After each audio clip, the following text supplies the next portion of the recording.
مشیر وغیرہ بہت دیر بعد کمرے سے نکلے اور سلطان ایوبی اکیلے رہ گئے۔ سپاہی کمرے میں چلا گیا اور اس نے تلوار سونت کر کہا، تم میرے دادا کے قاتل ہو، میرے باپ کے قاتل ہو۔ سلطان ایوبی نے چونک کر اسے دیکھا۔ اسے آزاد کر دو، وہ میری ہے، اور اس کے ساتھ ہی اس نے قہر اور غضب سے سلطان ایوبی پر تلوار کا وار کیا۔ سلطان خالی ہاتھ تھے، وہ پھرتی سے وار بچا گئے۔ انہوں نے باڈی گارڈز کے کمانڈر کو آواز دی اور لپک کر اپنی تلوار اٹھا لی۔ سپاہی نے اور زیادہ غضبناک ہو کر ان پر حملہ کیا۔ اگر اس کے مقابلے کا تیغزن سلطان ایوبی نہ ہوتا تو تجربہ کار سپاہی کا وار خالی نہ جاتا۔ سلطان ایوبی نے اس کے وار صرف روکے، جبکہ وار ایک بھی نہ کیا، اور جب کمانڈر دوڑتا اندر آیا تو سلطان ایوبی نے اسے کہا، اس پر وار نہ کرنا، زندہ پکڑو۔ سپاہی نے گھوم کر کمانڈر پر وار کیا۔ اتنے میں 3-4 باڈی گارڈز اندر آ گئے۔ سپاہی کے قہر کا یہ عالم تھا کہ اس نے تلوار کے وار پہ وار کر کے کسی کو قریب نہ آنے دیا۔ وہ چونکہ سلطان ایوبی کو قتل کرنا چاہتا تھا، اس لیے وہ انہی کی طرف لپکتا اور للکارتا تھا، تم میرے دادا کے قاتل ہو، میرے باپ کے قاتل ہو، میرے تخت و تاج کے غاصب ہو۔ آخر اس کو پکڑ لیا گیا، اس سے تلوار چھین لی گئی۔ زندہ باد میرے محافظ، زندہ باد میرے محافظ۔ سلطان ایوبی نے غصے کا اظہار کرنے کی بجائے اسے خراج تحسین پیش کیا اور کہا، سلطنت اسلامیہ کو تم جیسے تیغزنوں کی ضرورت ہے۔ باڈی گارڈز کمانڈر اور دوسرے سپاہی حیران تھے کہ یہ قصہ کیا ہے۔ سلطان ایوبی نے کمانڈر سے کہا، طیب کو اور حسن بن عبداللہ کو فوراً بلاؤ۔ سپاہی کو 4 باڈی گارڈز نے جکڑ رکھا تھا اور وہ چلا رہا تھا، یہ میری محبت کا قاتل ہے، یہ میری قسمت کا قاتل ہے۔ ایک باڈی گارڈ نے اس کے منہ پر ہاتھ رکھا، لیکن سلطان ایوبی نے کہا، اسے بولنے دو، ہاتھ ہٹا لو۔ انہوں نے سپاہی سے کہا، بولو میرے دوست، بتاؤ تم مجھے کیوں قتل کرنے لگے تھے؟ اسے آزاد کر دو۔ سپاہی نے چلا کر کہا، تم نے اسے پنجرے میں بند کر رکھا ہے، حضرت نے مجھ سے کہا تھا کہ تمہیں قتل نہیں کر سکوں گا، آؤ میرا مقابلہ کرو۔ بزدلوں کی طرح اتنے آدمیوں کو اپنی جان بچانے کے لیے تم نے بلا لیا ہے، تلوار نکالو، میری تلوار مجھے دو، میدان میں آؤ۔ سلطان ایوبی اسے بڑے غور سے دیکھتے رہے۔ باڈی گارڈ سلطان ایوبی کے اس حکم کا انتظار کر رہے تھے کہ اس سپاہی کو قید خانے میں ڈال دیا جائے۔ اس کا جرم معمولی نہیں تھا، اس نے قاتلانہ حملہ کیا تھا۔ اگر سلطان ایوبی بے خبری میں بیٹھے ہوتے یا وہ اس محافظ کو اندر آتے دیکھ نہ لیتے تو ان کا قتل ہو جانا یقینی تھا، مگر سلطان ایوبی نے اسے قید میں ڈالنے کا حکم نہ دیا۔ محافظ ہذیانی کیفیت میں بول رہا تھا۔ اتنے میں طبیب آ گیا اور اس سے ذرا بعد حسن بن عبداللہ آ گیا۔ اندر کا منظر دیکھ کر وہ گھبرا گیا۔ اسے لے جائیں، سلطان ایوبی نے طبیب سے کہا، یہ غالباً اچانک پاگل ہو گیا ہے، یہ آج ہی 4 روز چھٹی کاٹ کے آیا ہے۔ باڈی گارڈز کمانڈر نے کہا، جب سے آیا ہے خاموش ہے۔ اسے گھسیٹ کر باہر لے گئے۔ طبیب بھی ساتھ ہی چلا گیا۔ سلطان ایوبی نے حسن بن عبداللہ کو بتایا کہ اس سپاہی نے ان پر قاتلانہ حملہ کیا ہے۔ حسن بن عبداللہ نے اس شک کا اظہار کیا کہ یہ فدائی ہوگا۔ سلطان ایوبی نے کہا کہ یہ سپاہی کسی وجہ سے دماغی توازن کھو بیٹھا ہے۔ حسن بن عبداللہ کو سلطان ایوبی نے کہا کہ اس کے متعلق اچھی طرح چھان بین کی جائے۔ بہت دیر بعد طبیب سلطان ایوبی کے پاس آیا اور انکشاف کیا کہ اس سپاہی کو کئی روز مسلسل نشے کی حالت میں رکھا گیا ہے اور اس پر عملے تنویم یعنی ہیپناٹزم کیا گیا ہے۔ طبیب نے اس کی سانس سونگھ کر معلوم کیا تھا کہ اسے نشہ آور چیزیں کھلائی یا پلائی گئی ہیں۔ اس نے سلطان ایوبی کو بتایا، یہ عمل طب کے لیے کوئی عجوبہ نہیں، اس کا موجد حسن بن صبا ہے۔ آپ کو معلوم ہوگا کہ اس نے ایک نشہ آور شربت تیار کیا تھا جس میں یہ اثر تھا کہ جو پی لے اسے نہایت حسین اور دل نشین مناظر نظر آتے ہیں۔ اس کیفیت میں اس کے کان میں جو بات ڈالی جائے وہ اسی کو حقیقی روپ میں دیکھنے لگتا تھا جو دراصل تصور ہوتا تھا۔ حسن بن صبا نے اسی نشے اور عمل تنویم کی بنیادوں پر ایک جنت بنائی تھی جس میں داخل ہونے والے وہاں سے نکلنے پر آمادہ نہیں ہوتے تھے۔ وہ منہ میں مٹی اور کنکریاں ڈال کر سمجھتے تھے کہ مرغن کھا رہے ہیں، کانٹوں پر چلتے تو سمجھتے کہ مخمل پر چل رہے ہیں۔ حسن بن صبا تو مر گیا، اس کا یہ شربت اور عمل پیچھے رہ گیا ہے۔ اس کا گروہ قاتلوں کا گروہ بن گیا۔ اپنے مقاصد کے لیے یہ گروہ حسین لڑکیوں اور اس شربت کا استعمال کرتا ہے۔ اس سپاہی کو آپ کے قتل کے لیے اس عمل کا شکار بنایا گیا ہے۔ طبیب نے یہ تشخیص کر کے سپاہی کو دوائیاں پلا دی تھیں جنہوں نے اس کی ہذیانی کیفیت پر قابو پا لیا تھا۔ اور وہ گہری نیند سو گیا تھا۔ حسن بن عبداللہ نے پہلے ہی طبیب سے معلوم کر لیا تھا کہ یہ سپاہی اپنی حقیقی حالت میں نہیں، وہ سراغ رساں تھا۔ اس نے باڈی گارڈ سے معلوم کر لیا کہ یہ سپاہی 4 روز کی چھٹی لے کر گیا تھا، لیکن کسی کو یہ معلوم نہیں تھا کہ اس نے چھٹی کہاں گزاری ہے۔ شہر میں ناگوں والے قلعے کے متعلق جو باتیں مشہور ہو گئی تھیں وہ حسن بن عبداللہ تک اس کے جاسوسوں کے ذریعے پہنچی تھیں۔ لوگ کہتے تھے کہ قلعے میں ایک بزرگ نمودار ہوا ہے جو غیب کا حال بتاتا ہے اور مرادیں پوری کرتا ہے۔ حسن بن عبداللہ نے ان تمام باتوں کی طرف توجہ نہیں دی تھی۔ اس قسم کے بزرگوں اور پیروں پیغمبروں کی آمد و رفت لگی ہی رہتی تھی۔ مجذوب اور دیوانے آدمی کو بھی لوگ برگزیدہ انسان کہہ کر ان سے مرادیں پوری کرانے کے لیے جاتے تھے۔ حسن بن عبداللہ کو ایک جاسوس نے بتایا کہ اس نے ایک سیاہ ریش آدمی کو 2 بار قلعے کے اندر جاتے دیکھا ہے۔ قلعے کے ارد گرد گھومنے پھرنے والوں سے پوچھ گچھ کی گئی تو ایک آدمی نے یہ بتایا کہ سیاہ داڑھی اور سفید چوغے والا ایک آدمی قلعے کے اندر آتا جاتا دیکھا گیا ہے۔ ایسی چند اور شہادتیں حاصل کر کے حسن بن عبداللہ نے سورج غروب ہونے سے پہلے فوج کے ایک دستے سے چھاپا مارا۔ مشعلیں ساتھ تھیں۔ قلعہ اندر سے کچھ پیچیدہ سا تھا، گری ہوئی دیواروں اور چھتوں کا ملبہ بھی تھا۔ کئی کمرے سلامت تھے۔ فوجیوں کو ہر طرف پھیلا دیا گیا۔ کسی گوشے سے شور اٹھا، کچھ سپاہی ادھر دوڑے گئے۔ وہاں 2 سپاہی پڑے تڑپ رہے تھے، ان کے سینوں میں تیر اترے ہوئے تھے۔ کہیں سے 3-4 تیر آئے، 3-4 سپاہی اور گر پڑے۔ بعض سپاہی اس ڈر سے پیچھے ہٹائے کہ یہاں کوئی انسان نہیں ہو سکتا، یہ جن بھوت ہوں گے۔ حسن بن عبداللہ حقیقت پسند انسان تھا۔ اس نے سپاہیوں کا حوصلہ بڑھایا اور انہیں بتایا کہ یہ تیر انسانوں کے چلائے ہوئے ہیں۔ اس نے گھیرے کی ترتیب بدل دی اور گھیرا تنگ کرنے لگا۔ وہاں کوئی انسان نظر نہیں آ رہا تھا۔ کہیں سے 2-4 تیر آتے اور 2-4 سپاہی زخمی ہو جاتے تھے۔ حسن بن عبداللہ نے فوج کا ایک اور دستہ منگوا لیا۔ رات گہری ہو چکی تھی، بے شمار مشعلیں منگوائی گئیں۔ ایک دستے کا کمانڈر اس کمرے تک پہنچ گیا جہاں سپاہی آتا رہا تھا۔ اس ڈراونے کھنڈر میں ایسے سجے سجائے کمرے کو دیکھ کر سپاہی ڈر گئے۔ یہ جنوں کا ہی مسکن ہو سکتا تھا۔ حسن بن عبداللہ کو بلایا گیا۔ اس نے اندر جا کر سامان دیکھا تو اس پر راز کھلنے لگے۔ اتنے میں چند ایک سپاہیوں نے سیاہ ریش والے آدمی کو کہیں سے پکڑ لیا۔ اس کے ساتھ ایک خوبصورت لڑکی تھی۔ ان کے بعد 6 اور آدمی کونوں خدروں میں چھپے ہوئے پکڑے گئے۔ ان کے پاس کمانے اور تیر تھے۔ سیاہ ریش نے خدا کا برگزیدہ انسان اور تنہائی میں چلہ کاٹنے والا تارک الدنیا بننے کی بہت کوشش کی، لیکن اتنی حسین اور جوان لڑکی اور تیر و کمان سے مسلح افراد اور ان کا فوج کے ساتھ مقابلہ اسے جھٹلا رہا تھا۔ اس کے سامان پر قبضہ کر لیا گیا اور ان سب کو لے گئے۔ 3-4 مرتبان، سرائیاں اور پیالے بھی برآمد ہوئے تھے۔ یہ چیزیں رات کو طبیب کو دے دی گئیں۔ اس نے مرتبانوں اور سراہیوں کو سونگ کر ہی بتا دیا کہ ان میں وہ شربت ہے جو حسن بن صباح کی ایجاد تھا۔ ان تمام آدمیوں اور لڑکی کو قید خانے میں لے گئے۔ صبح طلوع ہو رہی تھی جب لڑکی نے اذیتوں کے پہلے مرحلے میں ہی بتا دیا تھا کہ یہ گروہ فدائیوں کا ہے اور یہ لوگ نیا حلف لے کر آئے تھے کہ سلطان ایوبی کو قتل کر کے لوٹیں گے ورنہ مر جائیں گے۔ لڑکی نے بتایا کہ اس محافظ سپاہی کو سیاہ ریش نے پھانسا تھا اور اسے نشہ پلا کر اس پر عملے تنویم کیا جاتا تھا۔ سپاہی کے ذہن میں اس نشے اور عمل کے ذریعے سلطان صلاح الدین ایوبی کے خلاف ایسی نفرت پیدا کر دی گئی تھی کہ وہ سلطان کو قتل کرنے کے لیے چل پڑا۔ ان لوگوں کو توقع تھی کہ سلطان ایوبی اس سپاہی کے ہاتھوں قتل ہو جائے گا، اس لیے وہ اطمینان سے قلعے میں بیٹھے رہے۔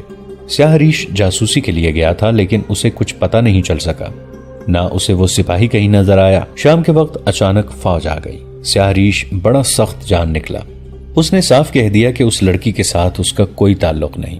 وہ اس کھنڈر میں ایک وظیفے کا چلہ کاٹنے آیا تھا۔ اس کے دوسرے ساتھیوں نے بھی انکار کیا، لیکن حسن بن عبداللہ نے جب انہیں تہخانے میں لے جا کر اذیت رسانی کے عمل میں ڈالا تو انہوں نے باری باری اپنے جرم کا اعتراف کر لیا۔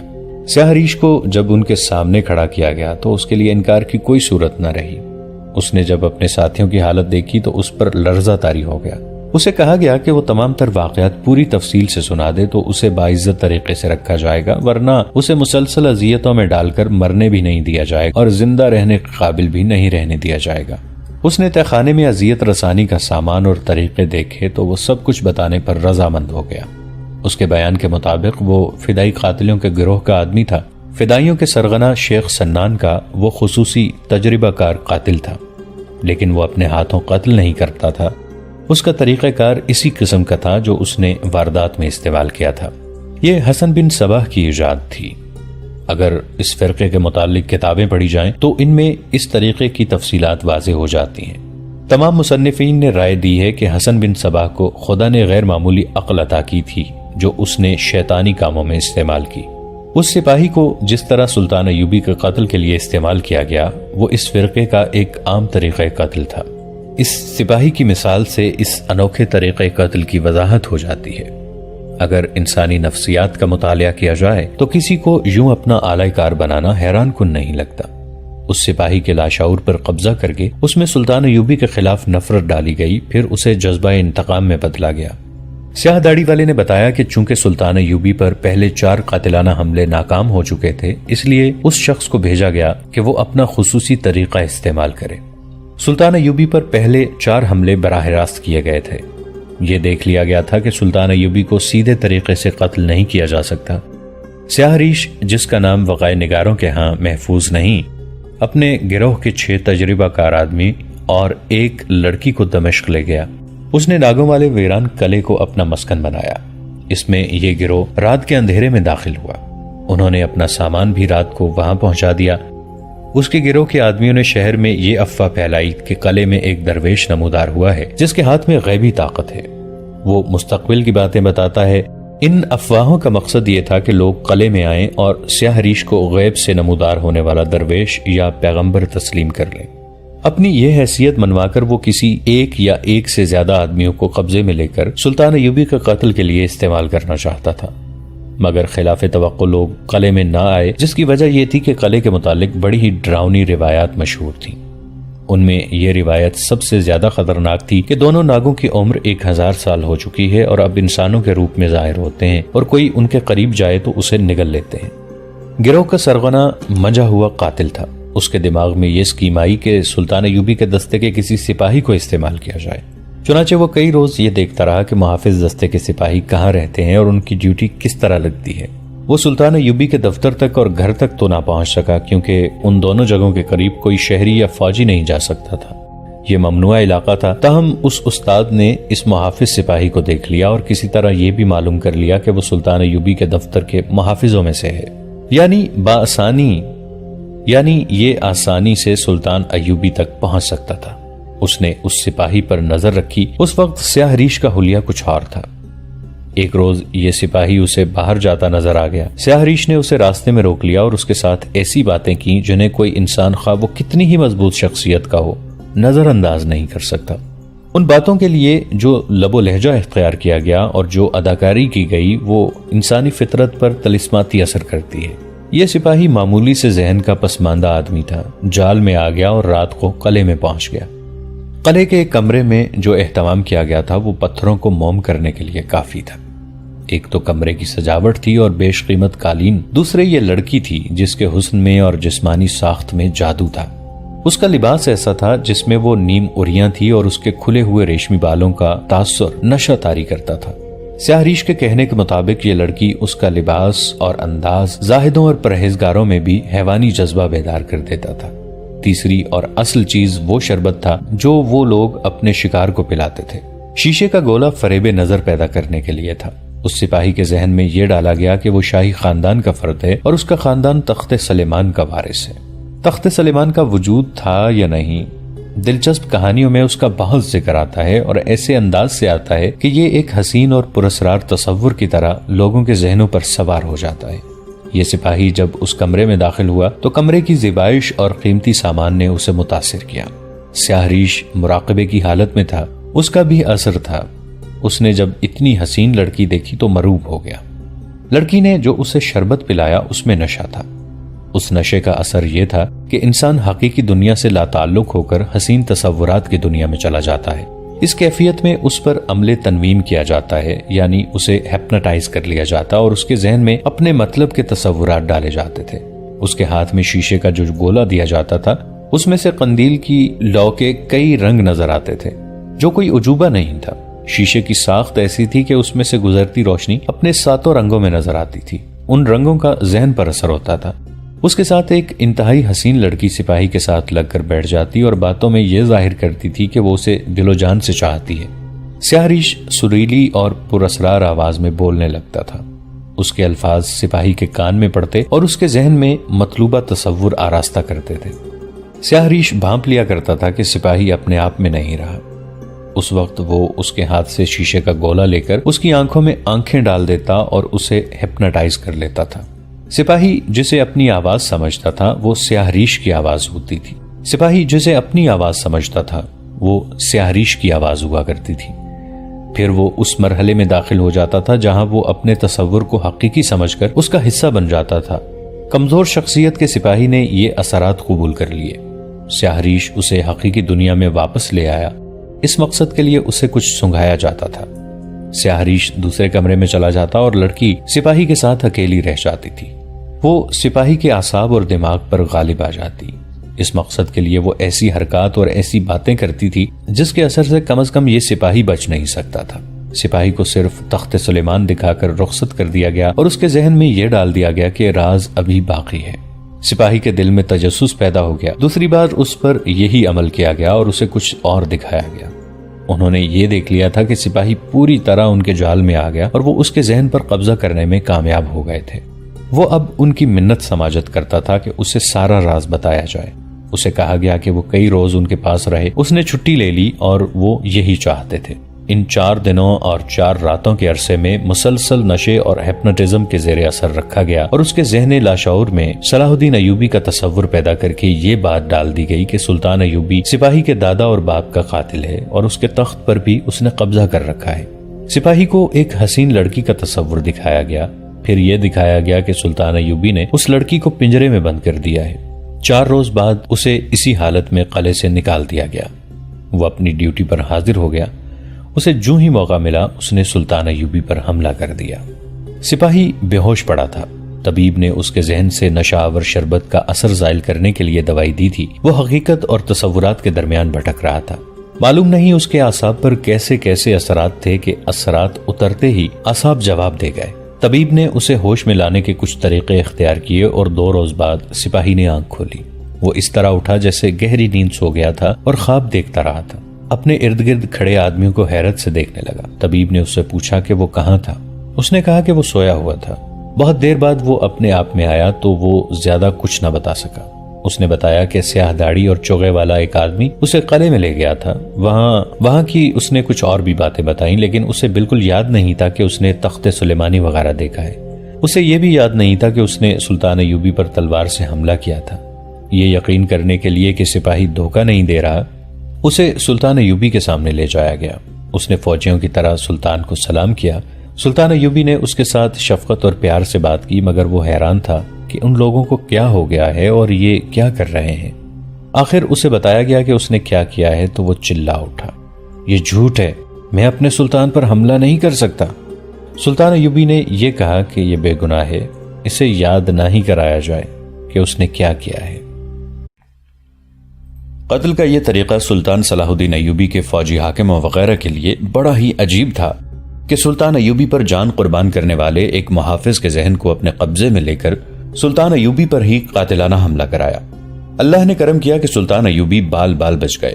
اس واقعے کے فوراً بعد سلطان ایوبی نے جو کانفرنس بلائی اس میں دمشق کی انتظامیہ اور فوج کے حکام بلائے گئے تھے۔ ان سب کے مزاج اکھڑے ہوئے تھے، سب غصے سے بھرے ہوئے تھے۔ وہ سب الصالح اور اس کے امراء اور وزراء سے بہت جلد انتقام لینے کو بےتاب ہوئے جا رہے تھے، جنہوں نے سلطان ایوبی کو قتل کرنے کی سازش کی تھی۔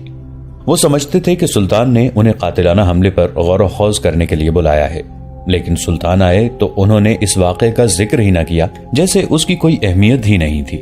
انہیں اس وقت تک جاسوسوں نے دشمن کی سرگرمیوں کی جو اطلاعات دی تھی وہ ان کے مطابق اپنے پلان کی تبدیلی کے متعلق سب کو آگاہ کر رہے تھے۔ ان کا رویہ اور انداز سرد سا تھا۔ جو ہی انہوں نے اپنا لیکچر ختم کیا سب بھڑک اٹھے۔ وہ انتقام کی باتیں کر رہے تھے۔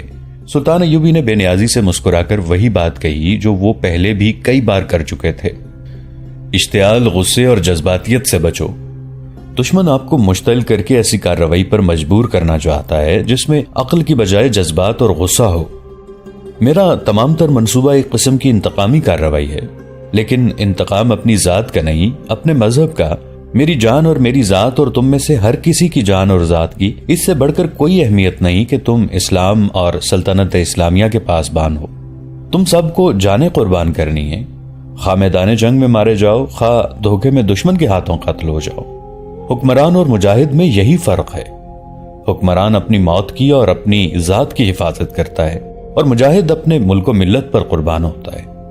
الصالح اور اس کے امیر وزیر اپنی بادشاہی کی حفاظت کر رہے ہیں۔ یہ احکام خداوندی کی خلاف ورزی ہے، اس لیے وہ ناکام ہوں گے۔ انہوں نے اپنی انٹیلیجنس کے نائب سربراہ حسن بن عبداللہ سے کہا کہ وہ ایسے تمام کھنڈروں اور پرانی عمارتوں کا جن کا کوئی مصرف نہیں مسمار کرا دے۔ انہوں نے یہ ہدایت بھی جاری کی کہ مسجدوں میں اس موضوع پر خطبے دیے جائیں کہ دونوں جہان کا حاکم خدا ہے اور غیب کا حال اس کے سوا کسی کو معلوم نہیں۔ خدا کا کوئی بندہ خدا اور بندوں کے درمیان رابطہ کے ذریعہ نہیں بن سکتا۔ خدا ہر کسی کی سنتا ہے اور کسی انسان کے آگے سجدہ ناجائز ہی نہیں، گناہ ہے۔ توہم پرستی سے لوگوں کو بچاؤ۔ انہوں نے کہا، اپنے سپاہیوں کو سمجھاؤ کہ جس طرح میدان جنگ میں اپنے جسم کو دشمن کی تلوار سے بچاتے ہو، وار روکتے ہو، اسی طرح ذہن اور دل کو بھی دشمن کے بڑے وار سے بچاؤ۔ یہ وار تلوار کا نہیں، زبان کا ہوتا ہے۔ جسم کے زخم مل جاتے ہیں، جسم زخمی ہو کر بھی لڑتا رہتا ہے، مگر ذہن اور دل پر زخم آ جائے تو جسم بیکار ہو جاتا ہے۔ تم نے نشے کا اثر دیکھ لیا ہے۔ میرے اپنے محافظ نے مجھ پر ہی حملہ کر دیا۔ جب نشہ اترا تو وہ مان ہی نہیں رہا تھا کہ اس نے مجھ پر حملہ کیا ہے۔ اس نشے میں ایک خوبصورت لڑکی کا نشہ بھی شامل تھا۔ یہ بھی یاد رکھو کہ یہ حالت صرف ان لوگوں کی ہوتی ہے جنہیں تم اپنا غلام اور مویشی بنا لیتے ہو۔ ان میں ذمہ داری کا اور مسلمان کی عظمت کا احساس بیدار کرو۔ ان پر ذمہ داریوں اور قومی وقار کا نشہ طاری کر دو۔ ملک و ملت کا وقار اور اس وقار کا دفاع ان کے ایمان میں شامل کرو، پھر ان پر کوئی اور نشہ طاری نہیں ہو سکے گا۔ سلطان ایوبی نے حملے کا جو پلان بنایا تھا اس کے مطابق قلعہ بقلعہ آگے بڑھنا تھا۔ مضبوط اور مشہور قلعے حمص، حلب اور حمات کے تھے۔ حلب شہر الگ تھا، اس کے دفاعی انتظامات مضبوط تھے، اور شہر سے کچھ دور قلعہ تھا جسے قلعہ حلب کہا جاتا تھا۔ ان کے علاوہ کئی اور قلعہ بندیاں تھیں جن میں زیادہ تر پہاڑی اور دشوار گزار علاقے میں تھیں۔ سب سے بڑی دشواری اس علاقے کی سردی تھی۔ پہاڑیوں پر برف باری بھی ہوتی تھی جو سردی میں اضافہ کر دیتی تھی۔ چونکہ وہاں سردیوں میں کبھی لڑائی نہیں ہوئی تھی، اس لیے مخالفین نے اپنی فوج جو مختلف امراء کے زیر کمان تھی قلعہ بند کر دی تھی۔ ان کے صلیبی مشیروں نے بھی انہیں یہی مشورہ دیا تھا۔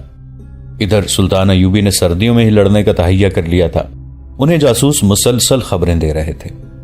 ان خبروں میں ایک اطلاع یہ بھی تھی کہ حلب کی مسجدوں میں امام اور خطیب لوگوں کو اس موضوع پر واعظ اور خطبے دے رہے ہیں کہ صلاح الدین ایوبی وہ گنہگار انسان ہے جس نے بادشاہی کے لالچ اور نشے میں اور جنگی طاقت کے گھمنڈ میں خلیفہ کا نام خطبے سے نکال دیا ہے۔ سلطان ایوبی کو عیاش اور بدکار کہا جا رہا تھا، اور یہ بھی کہ خطبے میں خلیفہ کا نام نہ لیا جائے تو خطبہ مکمل نہیں ہوتا، اور نامکمل خطبہ گناہ ہے۔ سراؤں، مسافر خانوں اور بازاروں میں بھی یہی الفاظ سنے اور سنائے جا رہے تھے کہ صلاح الدین ایوبی عیاش ہے اور بدکار ہے اور نام کا مسلمان۔ اس کے ساتھ ہی جاسوسوں کی اطلاعوں کے مطابق لوگوں میں صلاح الدین ایوبی کے خلاف جنگی جنون پیدا کیا جا رہا تھا۔ صالح کی فوج تھوڑی تھی، آدھی فوج سپہ سالار توفیق جواد کے زیر کمان سلطان ایوبی کے ساتھ مل گئی تھی، لہٰذا الصالح کے مفاد پرست مسلمان امراء اور حکمران شہریوں کو لڑنے کے لیے تیار کر رہے تھے۔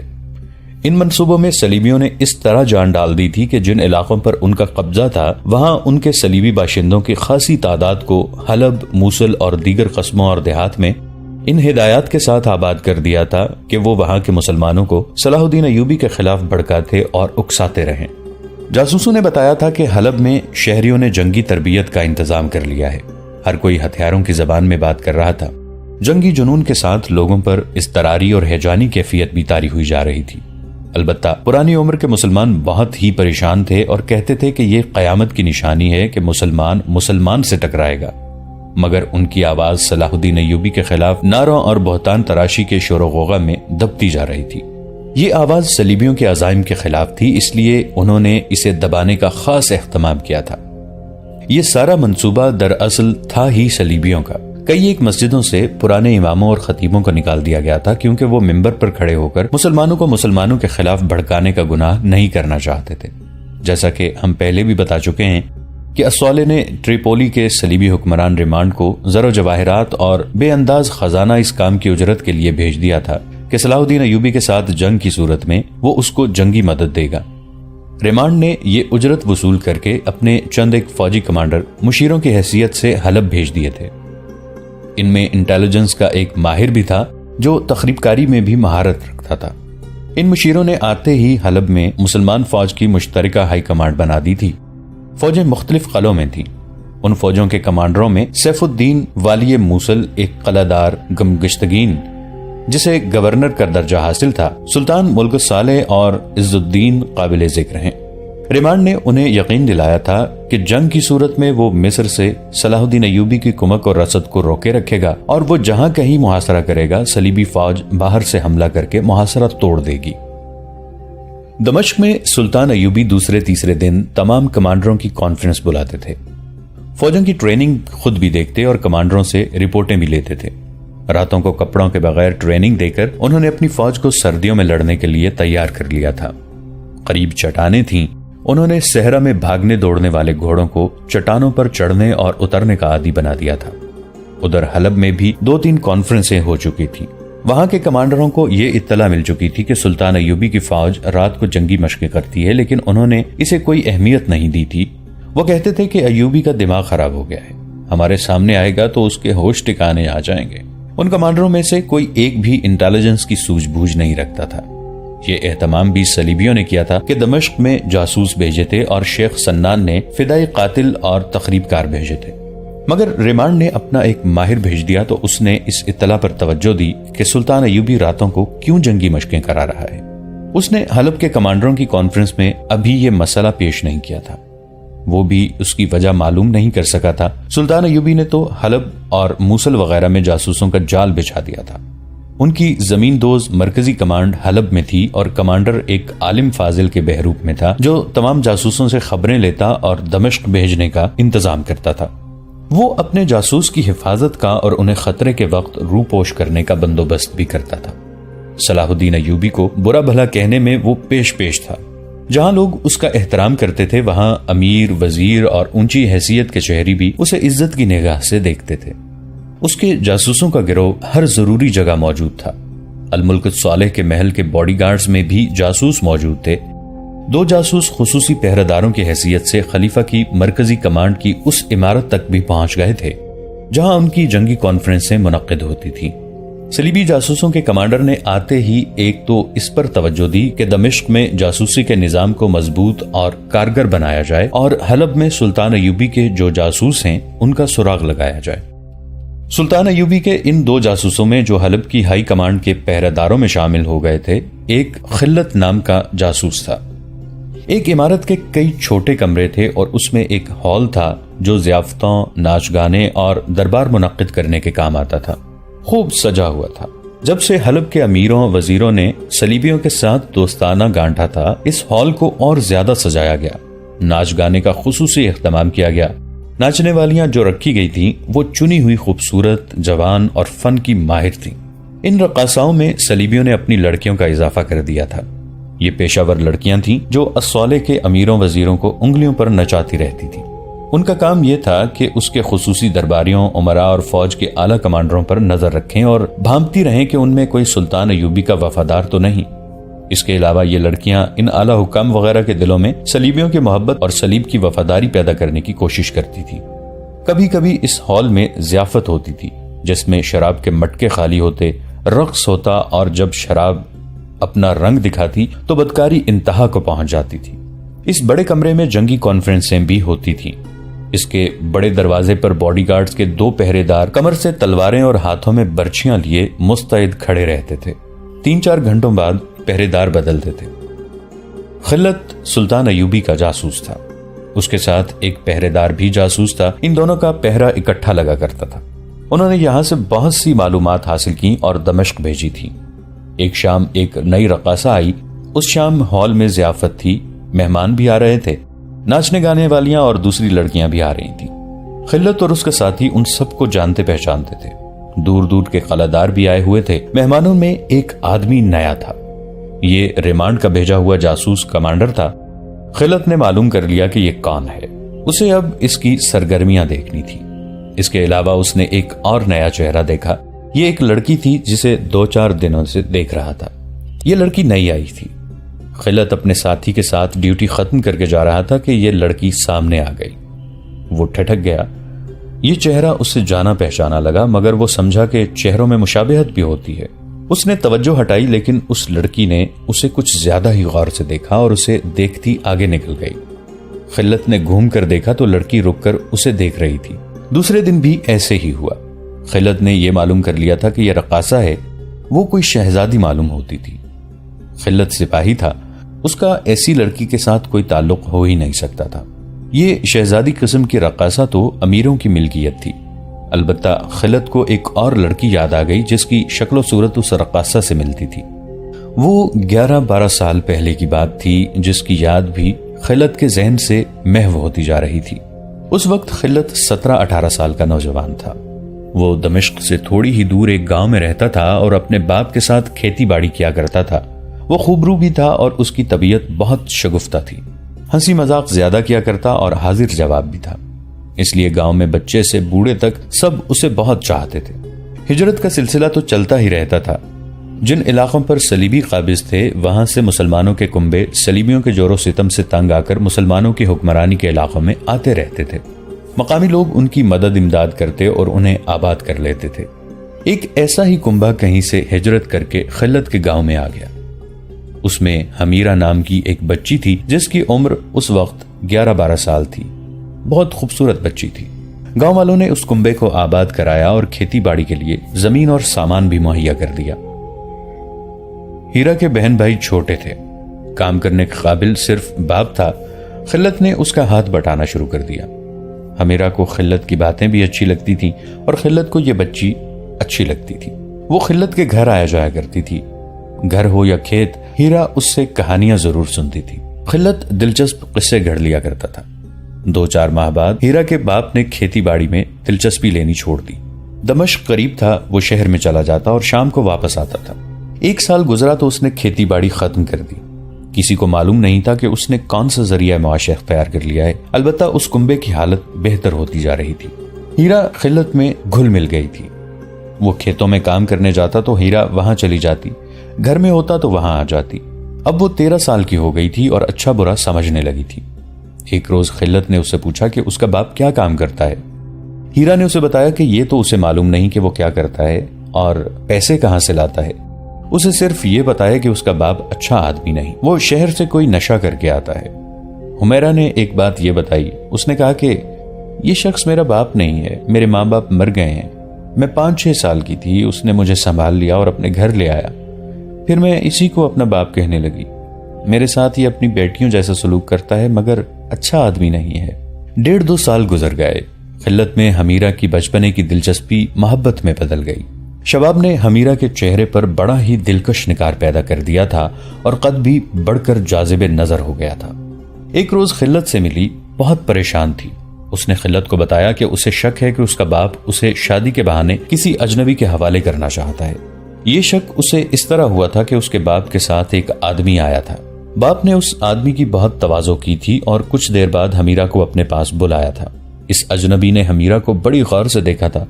حمیرہ نے باپ سے پوچھا کہ اس نے اسے کیوں بلایا ہے تو باپ نے کوئی ایسا بہانہ پیش کر دیا جس نے حمیرہ کے دل میں شک پیدا کر دیا تھا۔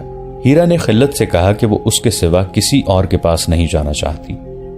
خلت نے کہا کہ وہ اپنے ماں باپ کے ساتھ بات کر کے اس کے ساتھ شادی کی بات کرے گا۔ یہ تو الگ بات ہے کہ ہیرا جسے باپ کہتی تھی وہ اس کا باپ نہیں تھا، لہٰذا اس شخص کو ہیرا کے مستقبل کے متعلق کوئی فکر نہیں تھا۔ لیکن اس دور میں عورت کی کوئی حیثیت نہیں تھی۔ بہت سی رقم لے کر لڑکیوں کو کسی کے ساتھ بیاہ دینے کا رواج عام تھا۔ امیر کبیر لوگوں نے حرم بنا رکھے تھے جن کے لیے وہ نئی سے نئی لڑکیاں خریدتے رہتے تھے۔ اگر ہیرا کو اس کا باپ فروخت کر رہا تھا تو یہ کوئی جرم یا کوئی انوکھا واقعہ نہیں تھا۔ خلت امیر باپ کا بیٹا نہیں تھا، وہ یہی کر سکتا تھا کہ ہیرا کو بھگا لے جائے اور کہیں غائب ہو جائے۔ وہ سوچ میں پڑ گیا کہ کیا کرے۔ ہیرا کے ساتھ اسے محبت اتنی زیادہ تھی کہ وہ آسانی سے اس سے نظریں نہیں پھیر سکتا تھا۔ خیر، اس نے سوچنے میں کچھ زیادہ ہی وقت صرف کر دیا۔ تیسرے دن وہ کھیتوں میں تھا کہ ہیرا اسے پکارتی اور دوڑتی آ رہی تھی۔ اس نے دیکھا کہ 3 آدمی اس کے پیچھے دوڑے آ رہے تھے، جن میں سے ایک ہیرا کا باپ تھا، دوسرے دونوں کو وہ نہیں پہچانتا تھا۔ گاؤں کے بہت سے آدمی باہر آ گئے تھے مگر وہ سب تماشائی تھے۔ وہ اس لیے ہیرا کی مدد کو نہیں آتے تھے کہ اس کے پیچھے بھاگنے والوں میں اس کا باپ بھی تھا۔ ہیرا خلت کے پیچھے ہو گئی۔ اس نے روتے ہوئے اسے بتایا کہ یہ 2 آدمی اسے اپنے ساتھ لے جانے آئے ہیں اور اس کے باپ نے ان کے ساتھ سودا کر لیا ہے۔ ہیرا کے باپ نے خلت کے پیچھے سے ہیرا کو چھڑانے کی کوشش کی تو خلت نے اسے دھکا دے کر کہا، خبردار، اسے ہاتھ نہ لگانا، پہلے میرے ساتھ بات کرو۔ یہ میری بیٹی ہے، باپ نے کہا، تم کون ہو مجھے روکنے والے؟ یہ تمہاری بیٹی نہیں، خلت نے کہا۔ دوسرے دو آدمی ہیرا کی طرف بڑھے، ایک نے تلوار نکال لی تھی، خلت کے ہاتھ میں کدال کی قسم کی کوئی چیز تھی، اس نے گھما کر ماری تو یہ ہتھیار تلوار والے کے سر پر پڑا، اس کی تلوار گر پڑی، پھر وہ خود بھی چکرا کر گرا۔ خلت نے تلوار اٹھا لی، دوسرے آدمی نے بھی تلوار نکال لی۔ خلت کو تیغزنی کی کوئی مشق نہیں تھی، پھر بھی اس نے وار روکے۔ دوسرا آدمی تیغزن معلوم ہوتا تھا، خلت کو لڑنے کا زیادہ موقع نہ ملا، اس کے سر پر کوئی وزنی چیز پڑی، اس کی آنکھوں کے سامنے اندھیرا آ گیا اور وہ گر پڑا۔ اس کے ہوش ٹھکانے آئے تو وہ اپنے گھر میں تھا۔ وہ جوش میں آ کر اٹھا، لیکن اس کے باپ اور 2-3 آدمیوں نے اسے جکڑ لیا۔ اسے بتایا گیا کہ وہ بہت دیر سے بے ہوش پڑا ہے اور ہیرا اس گاؤں سے رخصت ہو چکی ہے۔ خلت چلانے لگا کہ لڑکی کو فروخت کیا جا رہا ہے، مگر اسے بتایا گیا کہ اس کا نکاح پڑھا کر رخصت کر دیا گیا ہے۔ خلت کے سر کی حالت یہ تھی کہ وہ اٹھتا تھا تو اس کا سر چکرا جاتا تھا، اسے شدید چوٹ آئی تھی۔ بڑوں نے اسے نصیحت کی کہ ہیرا کے معاملے میں اس کا بولنا جائز نہیں، کیونکہ اگر بیچا بھی گیا ہے تو اس کا باقاعدہ نکاح کیا گیا ہے۔ بہرحال خلت کے لیے یہ حادثہ تھا۔ وہ جب ٹھیک ہو کر باہر نکلا تو ہیرا کا باپ اپنے سارے کنبے کے ساتھ گاؤں سے ہمیشہ کے لیے جا چکا تھا۔ خلت پر دیوانگی سی طاری ہو گئی، اسے ہیرا کی محبت اور انتقام کا جذبہ پریشان کیا رکھتا تھا۔ کام کاج سے اس کا دل اچاٹ ہو گیا تھا، وہ کبھی کبھی دمشق چلا جاتا اور ہیرا کے باپ کو ڈھونڈتا رہتا۔ ماں باپ نے اسے اچھی اچھی لڑکیاں دکھائیں، لیکن اس نے کسی کو بھی قبول نہ کیا۔ اس کے دل و دماغ پر ہیرا غالب رہی۔ 1.5 سال تک اس کی یہی حالت رہی۔ ایک روز دمشق میں گھومتے پھرتے اسے پتہ چلا کہ فوج کی بھرتی ہو رہی ہے۔ اس نے اس خیال سے کہ اس بہانے وہ گاؤں سے دور رہے گا، فوج میں بھرتی ہو جانا بہتر سمجھا اور بھرتی ہو گیا۔ اسے ٹریننگ دی گئی، گھڑ سواری سکھائی گئی، تیر اندازی اور مختلف ہتھیاروں کا استعمال سکھایا گیا۔ اس کے ذہن کو مصروفیت مل تو گئی، لیکن اس کے دل سے ہیرا کا دکھ کم ہونے لگا۔ اپنے جیسے ہزاروں سپاہیوں کے ساتھ رہتے، گپ شپ لگاتے، ہنستے کھیلتے اس کے دل کی زندگی اود کر آئی اور وہ ایک بار پھر شگفتہ مزاج جوان بن گیا۔ یہ ان دنوں کا ذکر ہے جب صلاح الدین ایوبی کا نام ابھی مشہور نہیں ہوا تھا، لوگ ابھی نور الدین زنگی کو جانتے تھے۔ اسے ایک بار جنگ میں جانے کا موقع ملا، یہ ایک خون ریز لڑائی تھی۔ اس نے پہلی بار اپنے دشمن کو دیکھا، اس نے وہ لٹے پٹے مسلمان کنبے دیکھے جو صلیبیوں کے ظلم و ستم کا نشانہ بنے تھے۔ اسے یہ بھی بتایا گیا کہ صلیبی بہت سی مسلمان لڑکیوں کو اپنے قبضے میں رکھے ہوئے ہیں۔ یہ سب کچھ دیکھ سن کر اس کے اندر قومی جذبہ اور اسلام کی لگن بیدار ہو گئی۔ اس جذبے اور لگن نے جنون کی صورت اختیار کر لی، اور اس جنون نے اسے ان سپاہیوں کی صف میں کھڑا کر دیا تھا جو تنخواہ اور مال غنیمت کی خاطر نہیں، اللہ کے نام پر لڑا اور جانیں قربان کیا کرتے ہیں۔